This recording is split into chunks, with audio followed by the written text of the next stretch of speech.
Hi, folks. Welcome back. This is Matt again, and we're going to talk a little bit now about repeated games when players discount the future payoffs. And let's talk a little bit about more about that and what that means.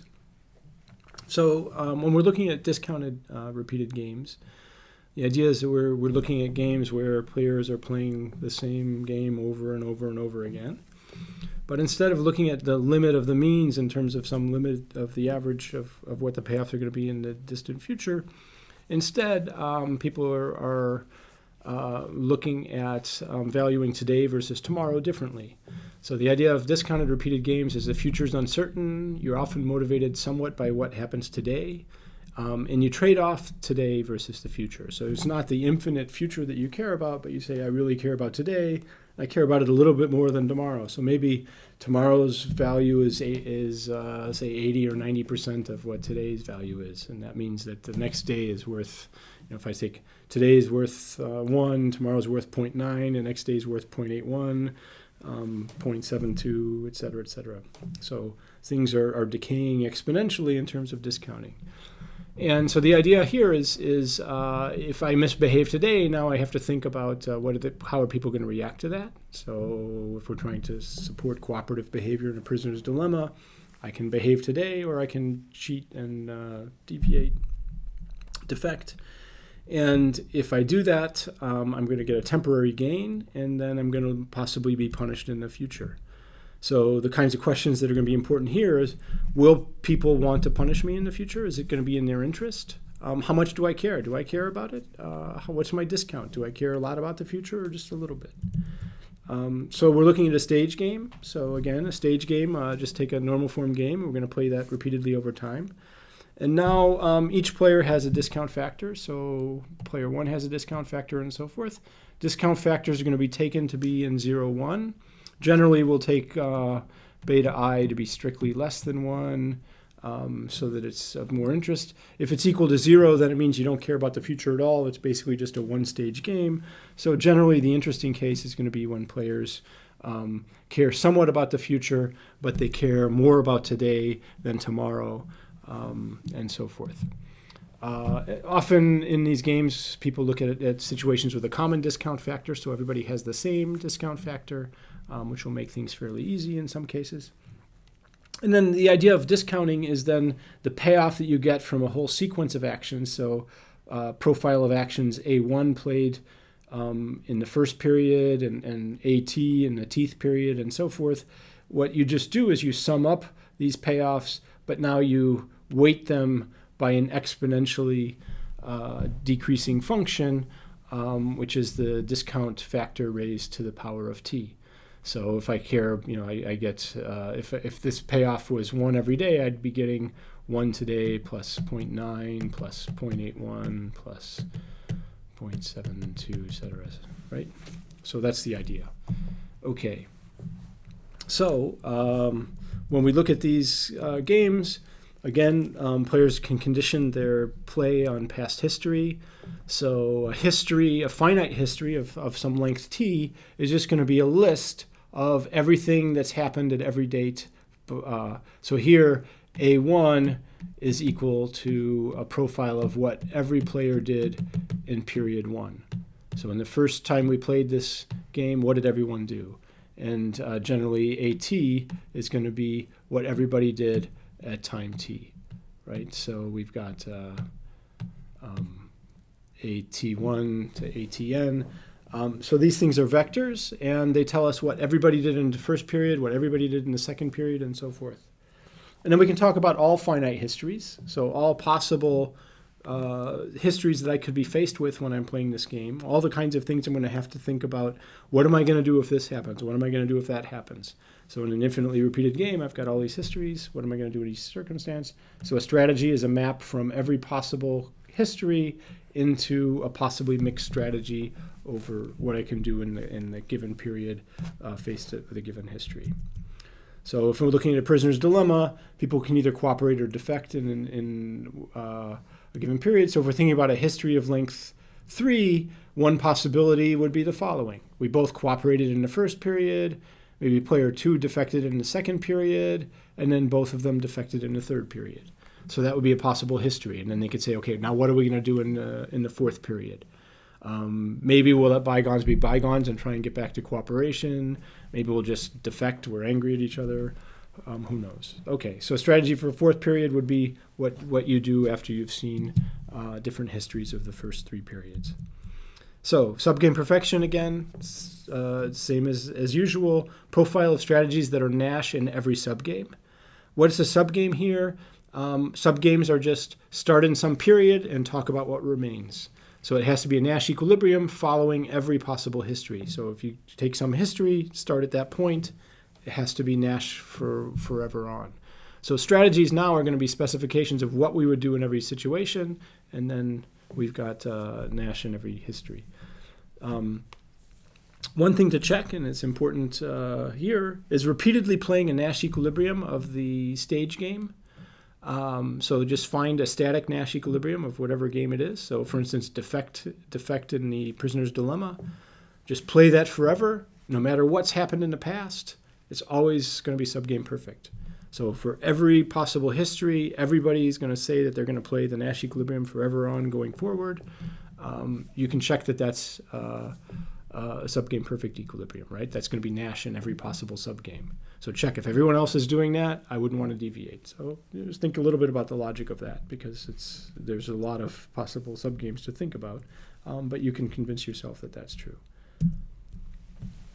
Okay, so solving the repeated prisoner's dilemma, let's think about it a little bit with the context of discounting now. So let's suppose that what we want to do is we want to sustain cooperation, right? So we've got our standard prisoner's dilemma. I put in payoffs here of 3-3 for cooperating, 5-0 from you defecting and the other person cooperating, and 1-1 if you both defect. So the only Nash equilibrium of the static game is defect with payoff 1. We want to support 3-3 if we can. So cooperate as long as everyone has in the past, and a defect forever in the future if anyone deviates. So when is this in equilibrium?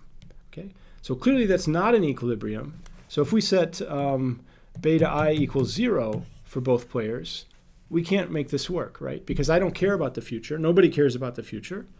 Then we'd end up with only defect in every period being the only subgame perfect equilibrium. Players only care about the present. They're always just going to myopically defect. They don't care about the future, so nothing's going to work.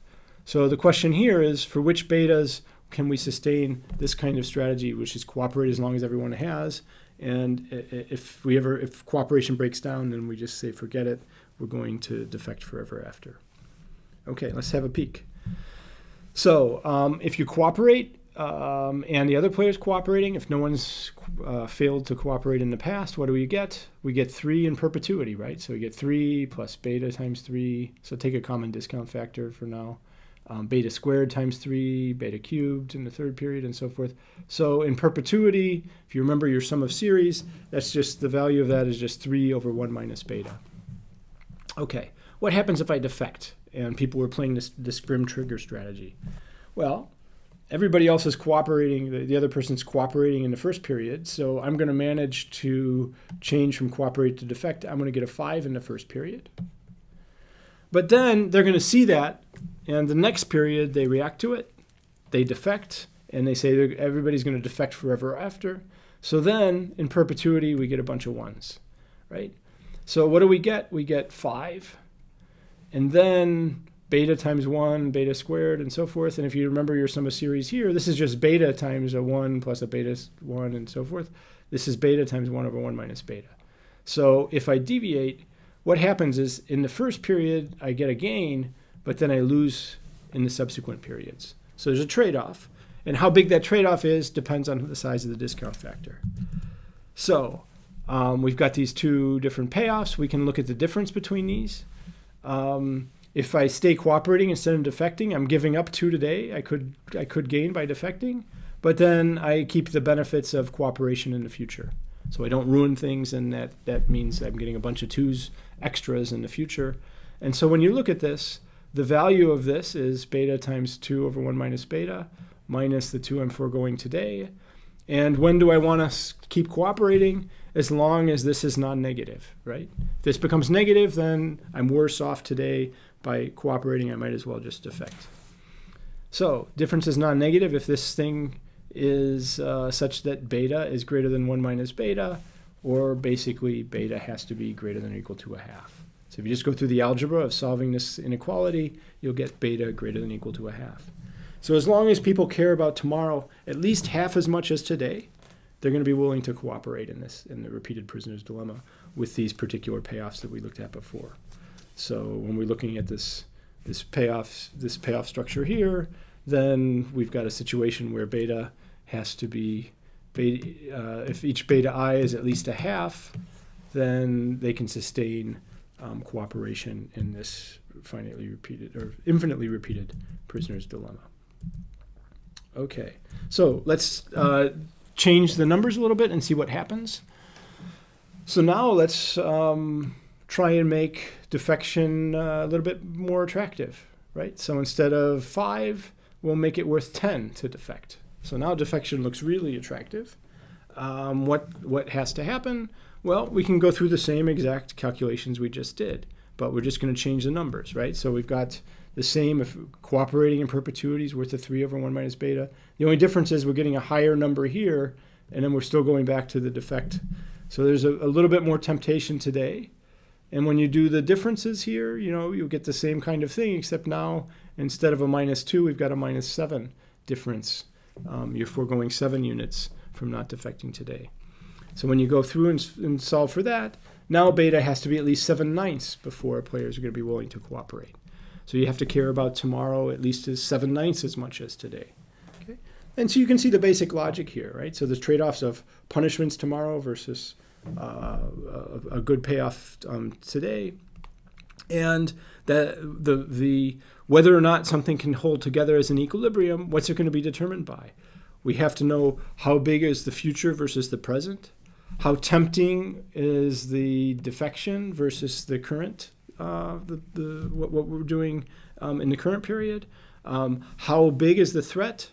So how bad is it if whatever the thing that we're resorting to in the future, how bad is that in terms of the trade-off? All these things are going to matter in terms of holding together cooperation in these kinds of settings. And that gets back to the discussion we had a little earlier about, say, OPEC, right? There's a temptation to pump more oil today.